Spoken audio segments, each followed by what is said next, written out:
It's not only the giants of the faith who are instructed to prepare for suffering and persecution. The Gospels and epistles are full of warnings that true disciples of Jesus will face the same difficulties. The book of 1 Peter was written to everyday first-century Christians. The apostle reminds his audience that suffering is a normal and expected part of following Jesus.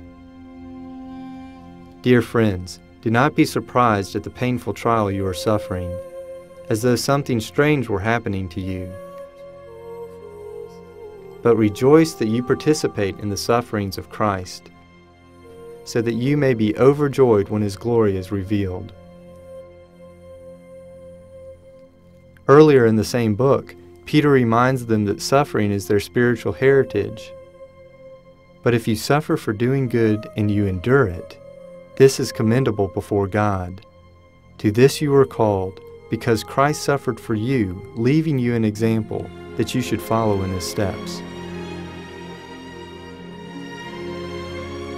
Jesus warned His disciples that suffering would come from many angles.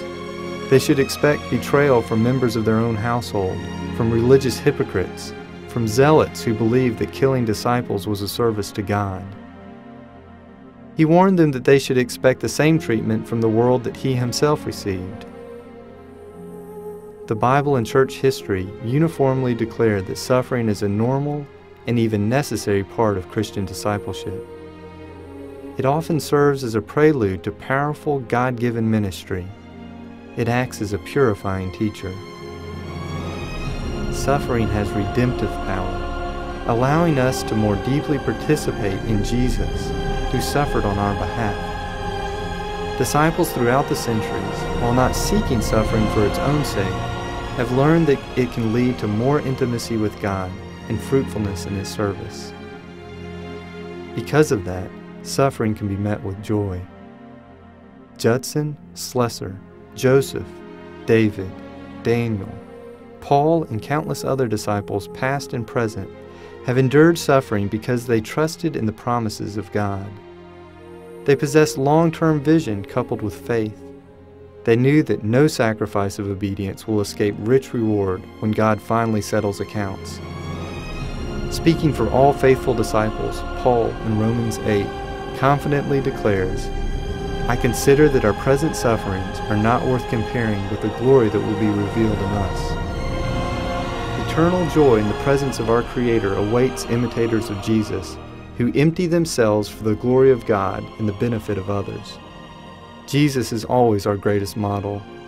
According to the writer of Hebrews, it was the prospect of eternal joy that allowed Jesus to persevere obediently at the most crucial moment in history. Let us fix our eyes on Jesus, the author and perfecter of our faith, who for the joy set before Him endured the cross, scorning its shame, and sat down at the right hand of the throne of God. Consider Him who endured such opposition from sinful men, so that you will not grow weary and lose heart.